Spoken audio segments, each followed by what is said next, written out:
ណាទៀតនៅក្នុងថ្ងៃ400ខែអាសាឍឆ្នាំ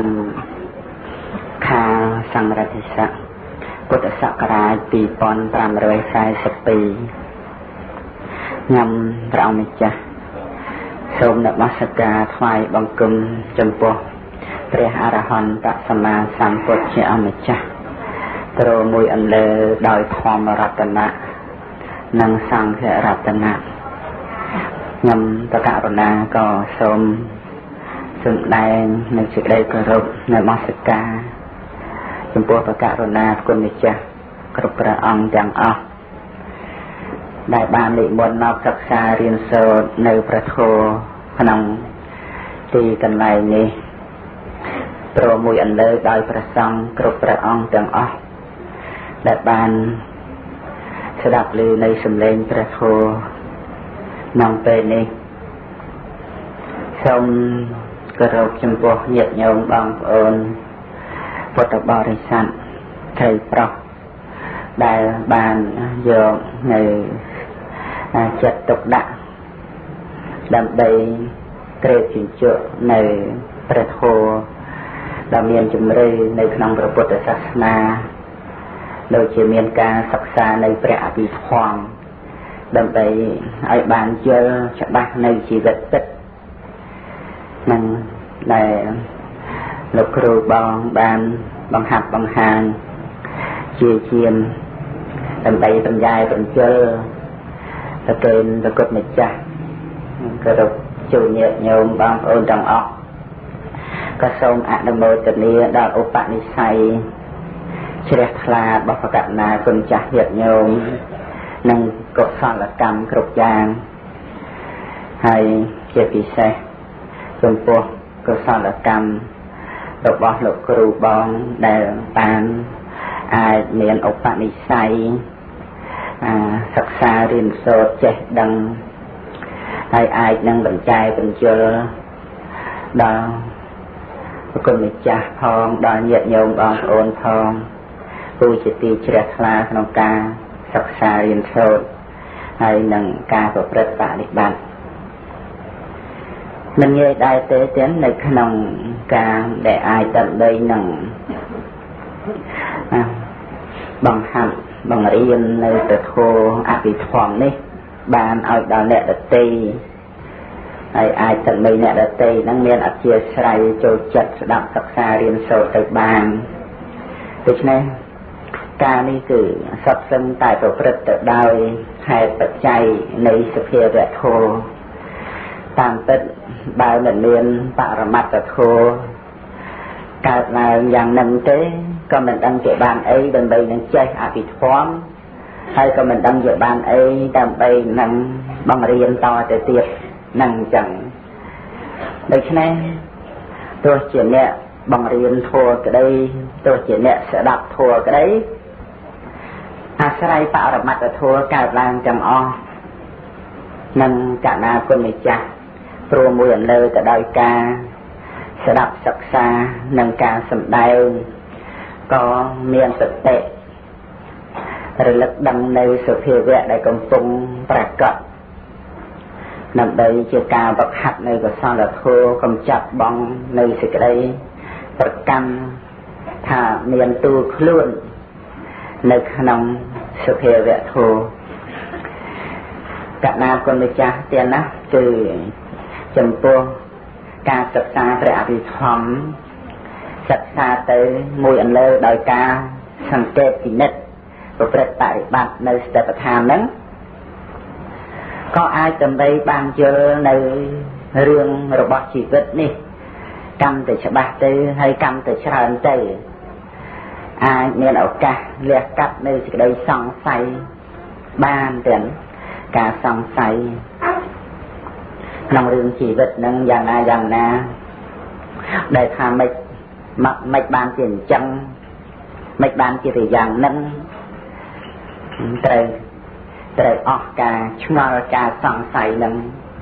តាមលំដាប់នៃបញ្ញាដែលមានការយល់ដឹងមកពីអីមកពីបានដឹងថារឿងក្នុងជីវិត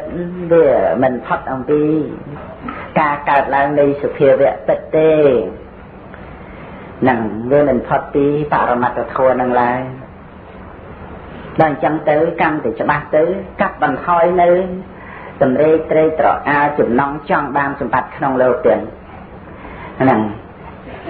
មកពីអីមកពីបានដឹងថា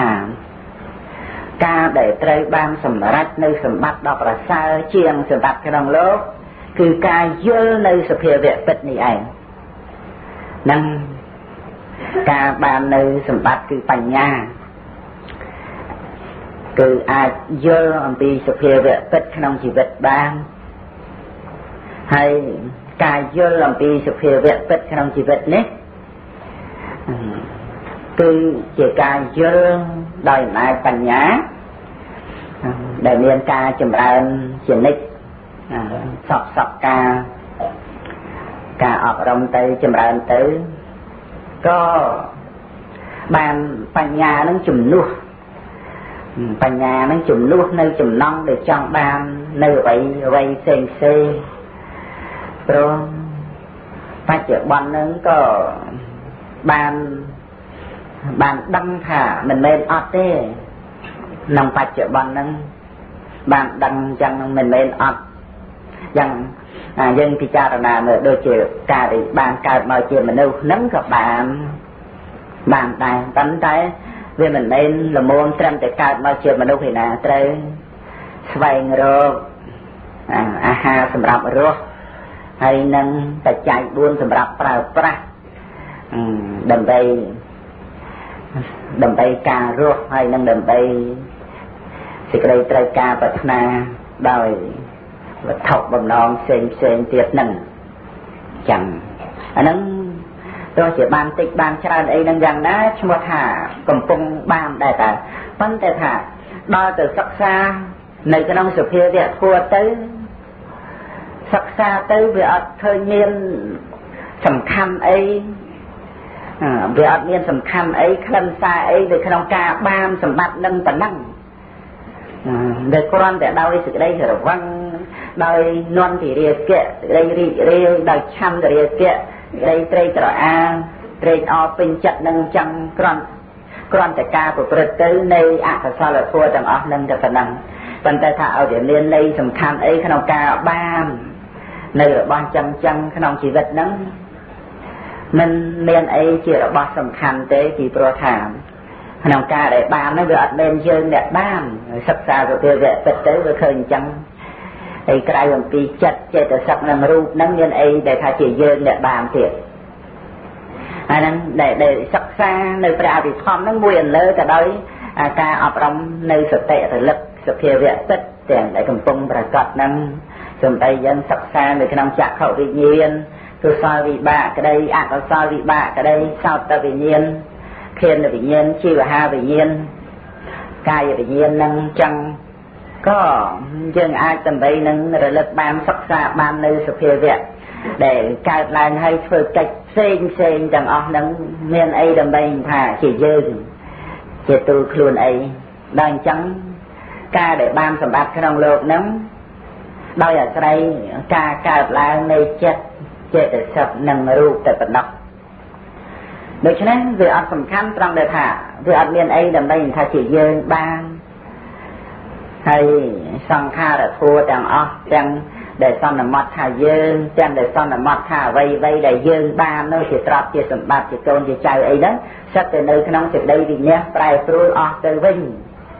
នឹងអស់ទៅវិញវាមិនអាចដើម្បីប្រកបដល់បញ្ញាទៅគួរត្រេកអរគួរត្រេកត្រអាលគួររីករាយវាអត់អារម្មណ៍ទាំងអស់ហ្នឹងវាបានថាលោភៈកើតឡើងអាហ្នឹងវាត្រេកអររីករាយទៅហើយដល់ទៅជាមួយនឹងបញ្ញាវាមិនអាចដើម្បីនឹងថារីករាយក្លើនអីនៅក្នុងដែលថាខ្លួនអ្នកបាននឹងទេពីព្រោះវាអត់មានអីដើម្បីនឹងថាយើងអ្នកបានព្រោះសង្ខារធម៌រួមទាំងដែលសន្មតថាយើងរួមទាំងដែលសន្មតថាអ្នកដទៃរួមទាំងដែលសន្មតថាសម្ភារៈវត្ថុអ្វីគឺត្រូវអស់ទៅវិញរលីងប្រៀបបីដូចជាផ្លេកបន្ទោអីដល់អាកាសឬប្រៀបបីដូចជាអិនធនូ nâng dần phấn tài trong cuộc ca ở trong chùm ra nơi bà nhà để bàn đăng chẳng tới bàn khơi khơi mũi để kịch thuật ông tí sang kha rồi thua đây chỉ tục bàn khơi khơi để ai kịch thuật tranh nhầm pi sang kha rồi thua chẳng lại chẳng buông đây chỉ tục khơi khơi nơi trăng nè khơi nơi trăng để thả ca ở trong chùm ra nơi ca đăng nâng nè nâng ai khơi ấy mấy ban thả khơi nâng ai chẳng đây kịch tranh nhầm pi sang kha rồi thua đây chỉ tục pi pro ca đăng thả rụp về ạt men chỉ khơi luôn dơ chặt nâng về ạt men chỉ khơi luôn dơ ngay chết cái sắc đây bà có chỉ mùi nâng chặt nâng về ạt men chỉ khơi luôn dơ ngay chết cái sắc nâng bàn đo về tận địa khăn sanh nhà khăn xoang kha là khăn nâng này khăn chết cái sắc bàn đo khăn bay tới hay chặt bàn đo vinh nhiên là khăn tới hay rụp của bò mắt nơi chỉ rụp của khăn tới nâng đo từ ban đăng miền đầm năng mũi đăng chết bác đầy bánh nha luôn anh để ở trong chùm ra tới thao về ở miền chỉ dơ nâng cái lại nâng chết plei để ai dơ trên thoát làm tí xong tha rồi thua tiền lại chẳng buông đây chết tục trên thoát làm tí rương rau chẳng óc nông lô phong trên thoát làm tí xong tha rồi thua đây chết khăn nè nâng cả na con mình cha nâng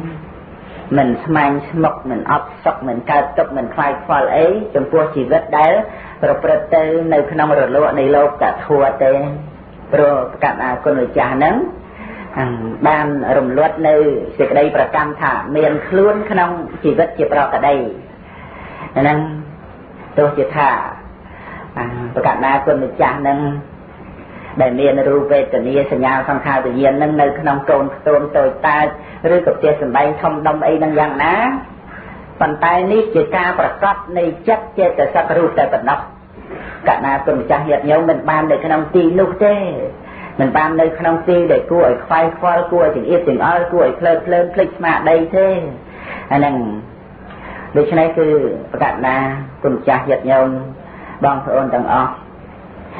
đầm bay nâng cái chùm mốc tục tơ chỉ mùi nâng phong là ha đại chỉ kỳ lệ đọc ra nâng đây là phim tất cả này xong bạn nâng xong đây ông tì ương ấy tạ thực kiệm rồi bao bị khổ anh nhà cao đại nhẹ tiền đại lộc chỉ cầm buôn lâu chỉ khổ chẳng lai này khang ban trạc đăng nơi thua chọn cuộc nâng bình kìរៀបរាប់ធัวអាបន្តមកនៅក្នុងថ្ងៃ400ខែអាសាឍហ្នឹងក្នុងខ្សែអត្ថនេះក៏បានជាគម្រប់6ចាប់ពីថ្ងៃពេញបូរមីបាន2ខ្សែអត្ថមកថ្ងៃ100មួយទៀតទៅបាន3 200មួយទៀតទៅបាន4 300ចាំមិញបាន5ថ្ងៃនេះរាប់ថាខ្សែអត្ថ6នឹងចឹងចាប់ដើមរាប់ពី1អញ្ចឹងទៅព្រោះច្រើនពេកហើយមិនដឹងថាប្រមាណឥឡូវថា1 2 3 4 5អញ្ចឹងចំពោះការរៀបរាប់នៅក្នុងខ្សែអត្ថមុនទាំងទី5ហ្នឹងគឺនឹកត្រង់ដែលព្រះសម្មាសម្ពុទ្ធព្រះអង្គចិត្តនឹងបានត្រាស់នៅក្នុងថ្ងៃ15កើតខែអាសាឍមុនការត្រាស់ដឹង6ឆ្នាំទៀតទ្រង់ស្ដេចយាង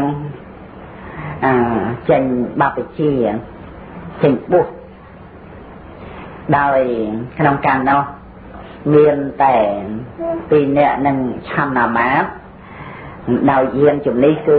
សេះកន្ធកៈនិងកណ្ដាលអត្រាតចាប់ផ្ដើមចេញដំណើរមករហូតដល់ទៅរំលងអត្រាតនឹងហើយក្នុងវេលាពេលនឹងឯងដែលដំណើររបស់ព្រះបរមពុទ្ធិសត្វជាមួយនឹងឆន្ទមាត្រហ្នឹងបានរំលងនៅនគរ3គឺនគរកបិលភ័ក្រ មួយនគរសាវត្ថីមួយនិងនគរវេសាលីមួយទ្រង់បានដល់ទីស្ថានមួយឈ្មោះអនោមានទីចឹងទ្រង់មិនតាន់កប់ប្រតិអាស្រ័យនៅក្រោយមកខាងនេះទេក៏បានគោះសេះកន្តកៈហ្នឹងឲ្យលោតរំលងឆ្លងស្ទឹងអនោមានទីទៅក្រោយមកខាងហ្នឹងហើយសេះកន្តកៈហ្នឹងមានដងខ្លួនប្រវែងប្រមាណតាមដែលចាំមកថា18ហត្ថនឹងវាស់តាំងពីក្បាលដល់កតុយអនោមានទីទាំងកន្លែងដែលព្រះអង្គបានដល់ស្ថានទីហើយបានបព្វជិបួសនឹងដែលបួសនឹងមិនមែនថាជាភិក្ខុសាមណេរអីទេគឺនៅជាព្រះបរមពុរិស័ទត្រៀមប្រឹងដើម្បីនឹងបានត្រាស់ដឹងជាព្រះសម្មាសម្ពុទ្ធគឺតាំងនៅក្នុងជានៃខមៈបុគ្គលឬថាជាតាបោះខបានគឺជាអ្នកប្រព្រឹត្តនៅតបៈធម៌ដើម្បីដឹកបំផ្លាញនៅកិលេសហើយរឿងរ៉ាវបរិបទអំពីពុទ្ធប្រវត្តិនោះច្រើនហូរហែណាស់ក្នុងពេលនេះគ្រាន់តែត្រួសត្រាយគ្រាន់ដើម្បីថាបញ្ជាក់នៅក្នុងព្រះកោណ្ឌញ្ញៈព្រះកោណ្ឌញ្ញៈនឹងកាលដែលបានជ្រាបថាព្រះមហាសត្វបានចេញបព្វជិយ៉ាងនេះក៏បានទៅបបួលកូនរបស់ព្រាហ្មណ៍7នាក់ទៀតដែលបានបាត់បង់ជីវិតទៅហើយប៉ុន្តែផ្ដាំកូនថាបើព្រះមហាសត្វនឹងដែលជាមហាបរោះទ្រង់ចេញបួសក្នុងពេលណាថាឲ្យកូននឹងបួសតាមបម្រើណាព្រះអង្គចោះដើម្បីត្រង់ប្រៀបចាំទទួលនៅធម៌ដែលព្រះមហាបរោះត្រាស់ដឹងហើយទ្រង់សម្ដែងនោះដល់កោណ្ឌញ្ញៈព្រាហ្មណ៍នឹងទៅបបួលបានតែ4នាក់មកបានតែ4នាក់ទៅជាមួយទាំងគឺម្នាក់នោះឈ្មោះវត្តបៈនឹងបោនឹងបចឹងបចិត្តពីវត្តបៈអ្នកទៀតនោះឈ្មោះផតតិយៈពោតោចន្ទោយោចិត្តពីផតតិយៈស្អីផងផតតិយៈហើយមួយទៀតនោះមហានាមហើយមួយទៀតនោះអសុជិនឹងហើយជាកម្រិត5នឹងកោណ្ឌញ្ញៈប៉ុណ្ណឹងបានណាបានជាពួក5នាក់ហ្នឹងបានចេញទៅបួសជាតបោះដែរហើយបម្រើព្រះបរមពុរិស័ទព្រះបរមពុរិស័ទ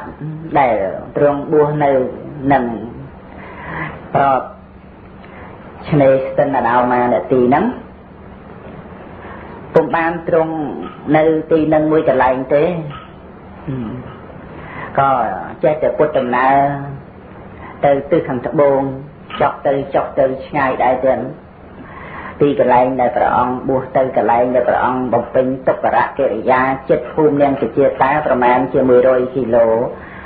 ចេះតែនិមន្តទៅតាមអធិស្រ័យសំបីប្របាទទិនពិសាលបានជ្រាបថាជាព្រះរាជាក្នុងនគរកបិលភពសូមឲ្យសោយរាជចែកនគរពាក់កណ្ដាលឲ្យនគរមេភៈហ្នឹងក៏បដិសេធថាយើងដែលមកបួសនេះប្រាថ្នានៅការបានត្រាស់ដឹងជាព្រះសម្មាសម្ពុទ្ធតែប៉ុណ្ណោះនឹងបានប្របាទទិនីសានឹងសំណូមពរថាដែលព្រះអង្គបានត្រាស់ហើយសូមអារាធនាព្រះអង្គដាច់យាងមកប្រាប់ខ្ញុំព្រះអង្គផងក្នុងទីកន្លែងធ្វើទុក្ករកិរិយាគឺនៅអំពីខាងកើតស្ទឹងនៃរញ្ជរីក្នុងការធ្វើទុក្ករកិរិយាក៏ដោយមានអកុសលវិបាករបស់ព្រះបរមពុរិស័ទបានជាប្រព្រឹត្តទៅដោយសេចក្តីទុក្ខលំបាកអស់កលជាអង្វែងមិនមែនបានន័យថា គ្រប់ប្រពុតទាំងអស់មុននឹងបានត្រាស់ត្រូវតែទុកលំបាកយ៉ាងហ្នឹងគឺមិនមែនទេនឹងតែនេះក៏ដោយអំណាចមានកម្មពីរបស់ព្រះអង្គផងដែរដោយសារថាក្នុងកាលដែលព្រះអង្គអន្តរយកយកកំណើតកើតជាចោតបាលមាននុកក្នុងសាសនាព្រះសម្មាសម្ពុទ្ធកស្សបៈនោះបានពោលពាក្យដល់ព្រះសម្មាសម្ពុទ្ធថាកុំចាំបាច់ព្យាយាមអីការត្រាស់ដឹងនោះមិនអាចងាយនឹងបានសម្រេចទេហ្នឹងអញ្ចឹងប៉ុន្តែក្រោយមកដោយអំណាចខរិកាលស្មូនឆ្នាំដែលជាសម្លាញ់ហ្នឹងក៏បួលឲ្យទៅស្ដាប់ព្រះធម៌នៃព្រះសម្មាសម្ពុទ្ធហ្នឹងក្រោយមកទៀតក៏បានមានសេចក្តីជ្រះថ្លាហើយក៏បួសជាភិក្ខុរៀនជាប់បត្រៃបិដកក្នុងពុទ្ធសាសនាហ្នឹងកម្មពីវរាដែលបានពោលស្ដីថាឲ្យដល់ព្រះសម្មាសម្ពុទ្ធកស្សបៈហ្នឹងជាប់កម្មពីវរាមកដូច្នេះការប្រព្រឹត្តទុក្ករកិរិយាគឺម្យ៉ាងដោយសារថាការដែលមិនទាន់ដើម្បីបានត្រាស់ដឹងនៅផ្លូវជាកណ្ដាលនោះផងហើយម្យ៉ាងក៏ដោយអំណាចអកុសលកម្មតាមផ្លូវវាចាដែលបានពោលស្ដីថាដល់ព្រះសម្មាសម្ពុទ្ធមុននោះត្រូវត្រឡប់កម្មពីវរាប្រព្រឹត្តទុក្ករកិរិយាលំបាកលំបិនដោយខ្លួនព្រះអង្គឯងវិញអស់រយៈកាលខ្វះ2ខែទៅបាន6ឆ្នាំគត់នឹងគឺចាប់តាំងពីថ្ងៃ15កើតខែអាសាឍទៅរហូតដល់ថ្ងៃ15កើតខែពិសាខដែលព្រះអង្គបានត្រាស់នឹងដែលព្រះអង្គទ្រង់ចេញព្រះភ្នោះគឺនៅក្នុងថ្ងៃប្រហោះឆ្នាំថោះទៀតឆ្នាំថោះគឺព្រះអង្គទ្រង់ចេញព្រះភ្នោះហើយរាប់មើលទៅព្រះអង្គត្រាស់ដឹងឆ្នាំអីរោងសាញ់មីមេវរកាព្រះអង្គទ្រង់ត្រាស់ដឹងនៅឆ្នាំរកានឹងចេញបួសនៅក្នុងថ្ងៃប្រហោះត្រាស់ដឹងនៅក្នុងថ្ងៃពុទ្ធបើតាមចាំមកថាថ្ងៃពុទ្ធថ្ងៃត្រាស់ដឹងហ្នឹងម្ល៉េះហើយត្រូវខ្វះ2ខែទៀតមិនអញ្ចឹងទេណាពិសាជេកអាសាឍ2ខែទៀតបានមកទល់នឹងអាសាឍវិញនឹងដូច្នេះ6វស្សាខ្វះ2ខែនឹងហើយនៅពេលដែល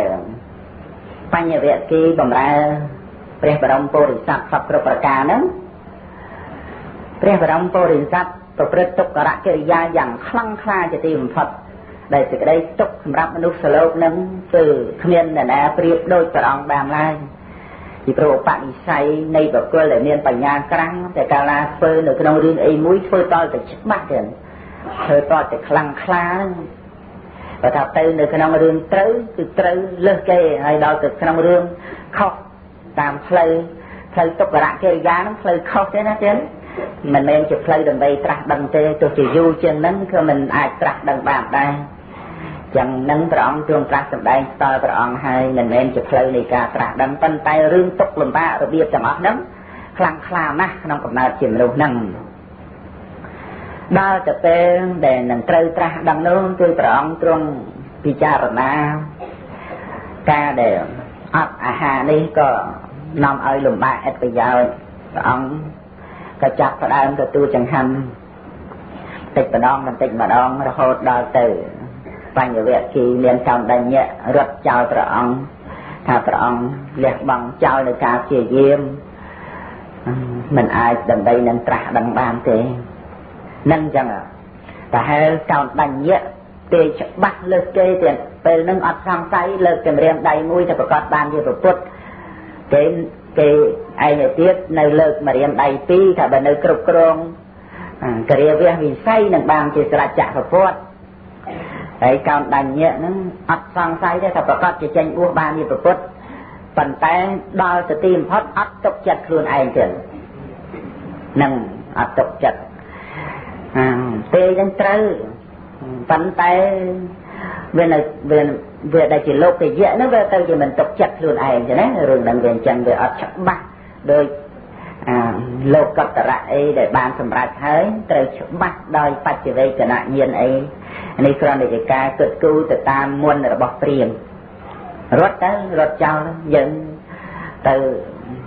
នៅតែគ្នាជើងទៅ chơi bầm rai của ông thầy thiết còn năm kia kích âm pi cái lại để para ông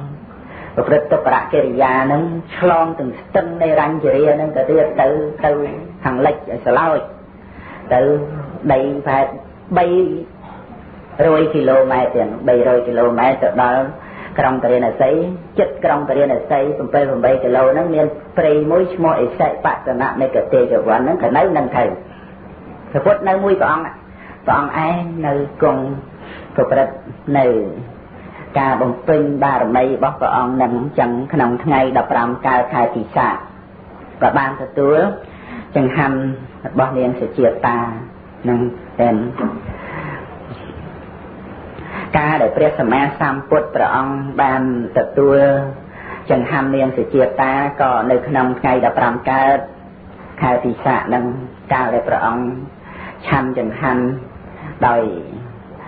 បានទទួលទាំងភេទមាសនឹងមកផងនឹងហើយរួចហើយព្រះអង្គទ្រង់បណ្ដែតនៅភេទមាសនឹងដោយសងថាបើត្រាស់ដឹងនឹងត្រូវបណ្ដែតទៅច្រាស់ទឹកហើយភេទនោះក៏បណ្ដែតទាំងច្រាស់ទឹកមែននេះក៏តែជាបុព្វនិមិត្តថាព្រះអង្គនឹងអាចត្រាស់ដឹងបាន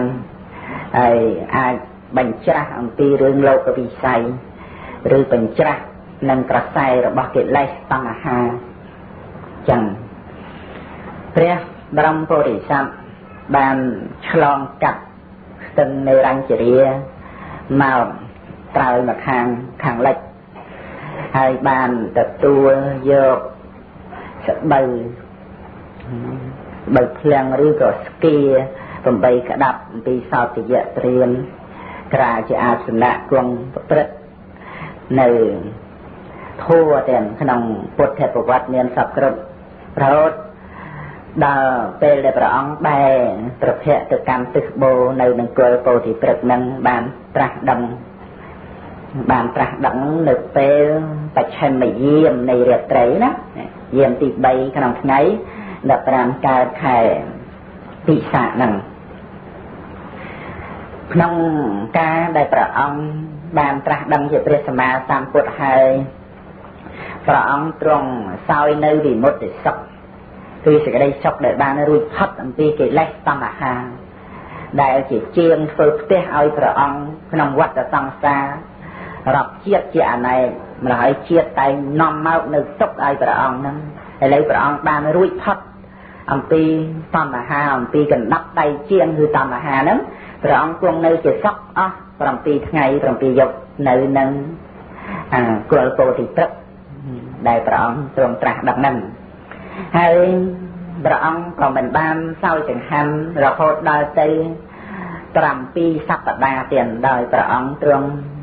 ពិចារណាធម៌ដែលព្រះអង្គទ្រង់ត្រាស់ដឹងដោយសពគ្រប់នៅម្ដុំពោធិព្រឹក្សហ្នឹងនៅម្ដុំហ្នឹងរហូតដល់ទៅ7កន្លែងទៀតរាប់ទាំងមណ្ឌលពោធិព្រឹក្សមួយកន្លែងផងគឺមួយកន្លែង1សប្តាហ៍គឺ7ថ្ងៃអញ្ចឹងត្រូវជា49ថ្ងៃនៅថ្ងៃហ្នឹងទៅព្រះអង្គទ្រង់ទទួលនៅបាយក្រៀមហើយសដៅអំពីតភុសៈភរិកៈទទួលចង្ហាន់ឆាន់ក្នុងពេលហ្នឹងហើយក្នុងពេលហ្នឹងបានព្រះអង្គចាប់ផ្ដើមមានបាតនៃសារមហារាជទាំង4ហ្នឹងបានយកមកថ្វាយហើយយកទាំង4ទាំងតែអញ្ចឹងព្រះអង្គដាក់បាតតម្រួតលើគ្នាទាំង4អធិដ្ឋានឲ្យទៅជាមួយឲ្យបានទៅជាបាតតែមួយដើម្បីកុំឲ្យមហារាជទាំង4ហ្នឹងឯងមានការដូចជាថាមិនជ្រះថ្លាព្រោះថាព្រះសម្មាសម្ពុទ្ធទទួលមួយមិនទទួលមួយណាចឹងទៅមហារាជទាំង4ហ្នឹងបានពោលថាព្រះអង្គហ្នឹងមានប្រភិយនោះភគវៈតោហ្នឹងគឺព្រះអង្គមានប្រភិយគឺព្រះអង្គចែកចំណែកបុណ្យឲ្យយើងទាំង4នាក់ដូចគ្នាហ្នឹងហើយបាននោះកាលដែលព្រះអង្គទ្រង់ធ្វើភ្នោះក៏ទៅមានដែរប៉ុន្តែនៅពេលទទួលចង្ហាន់នាងសុជាតានោះទេវតាក៏មកយក